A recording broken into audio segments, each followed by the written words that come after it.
Hello, and welcome to the Things Fall Apart podcast. And speaking of falling apart, what do you call a fish with no eyes?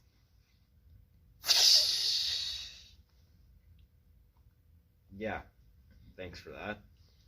Anyways, we are Pandrew Childers, Nikolai the Russian Spy, Rowan Strickler, Stone Casey, and myself, Reddie Pierson.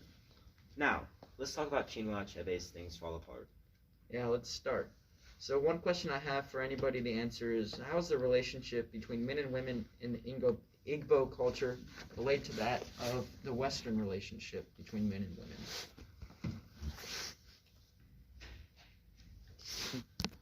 So I'll take this one. And so the relationship between men and women is very different from here in the Western culture. And one of the main ones is the Igbo marriage is quite different. The Westerners, we marry each other out of love. But in the Igbo, it's more of a business relationship.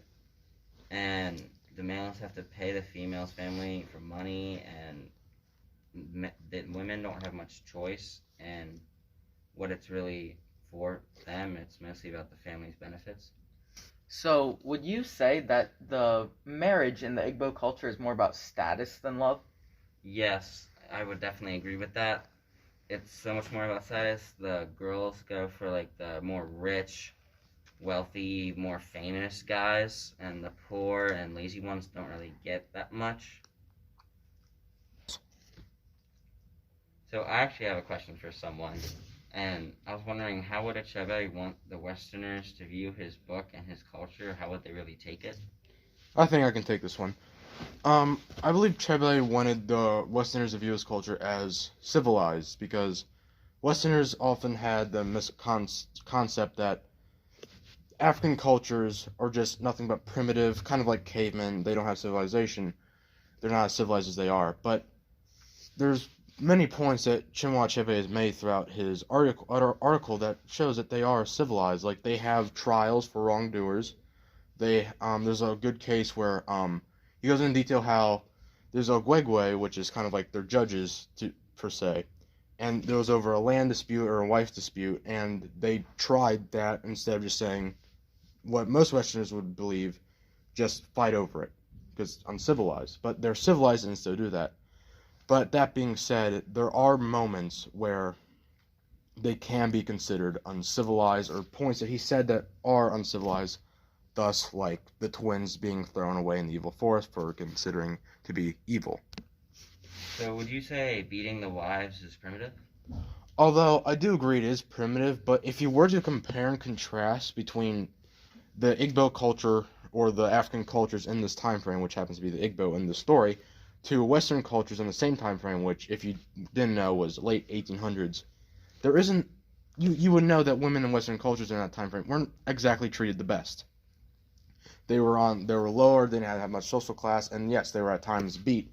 So yes, it is a primitive feature, but if you were compared to Western cultures in that same time frame, there isn't much difference. Yeah.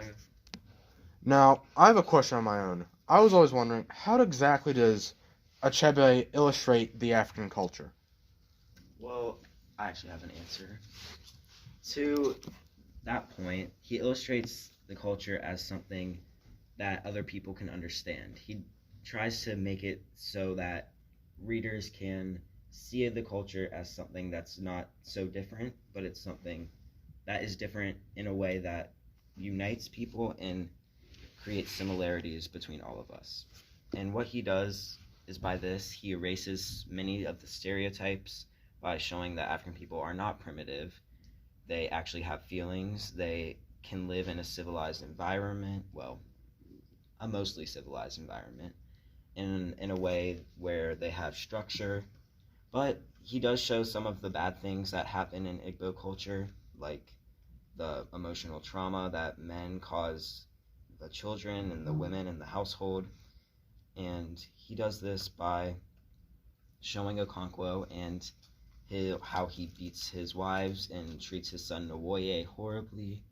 And it also allows the readers to relate to Okonkwo, because they see the pressure that he's under, and they see the effects that it has on him. And that is how he shows the Igbo culture.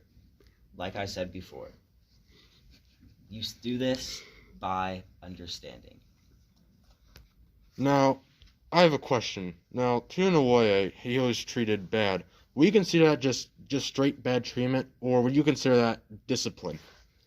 Well, I wouldn't consider it discipline because Nawoye wasn't really doing anything wrong. But I think Okonkwo was trying to prepare Nawoye for what it is like for men in that culture. Because Okonkwo knows what it's like, and he knows that in order to be accepted, you need to be super masculine in that culture. But Nawoye, it wasn't good because Nawoye had a lot of trauma from it, and it ultimately caused him to leave the tribe.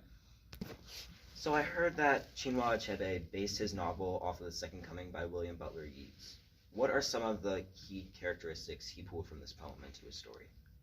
So, the beginning of William Butler Yeats' poem contains fairly obvious references to Things Fall Apart, but a lot of people probably don't look past that.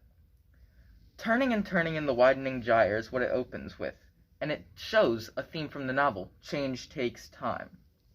In the next paragraph, we see some very interesting references.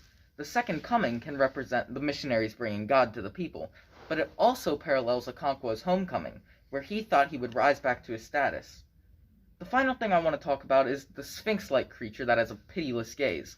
It seems like the missionaries to me. Think about it. The missionaries hold a lot of power, and they're often pitiless, beating the people and throwing them in jail.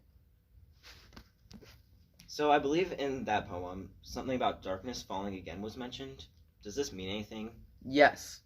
Okonkwo eventually did rise back to his status, but his own darkness quickly fell again when he ended up killing a missionary, and none of his clansmen would stand behind him. But something that wasn't mentioned in the poem was fate or chi. My question is, how does this have a major role in the novel? Yeah, so I can answer this one. Fate, or chi as they call it in the novel, plays a major role in it. Because Okonkwo was trying to fight his fate his entire life to become better than his father was at everything. And in the end, so he would work very hard to get there and just vowed to never be like his father. He wrestled and won fame through all the villages. And he had several wives and had many yams, and he had several titles that his father never took. And everything he did was to be better than his father, but inevitably his fate was to become like his father in the end. And he ended up becoming a failure at the end of his life when he came back from his motherland and killed the missionary, and none of the tribes stood with him, and then eventually led to his suicide. Well, how do you think Achebe feels about fate versus a person's control over his or her own destiny? I feel like Achebe's views on fate are that fate will always come out on top no matter what you do to control your own destiny. Because Okonkwo worked his entire life to differentiate from his father, and in the end, he was still a failure just like his father. Well, thank you all for all those great answers, and thank you to all our listeners.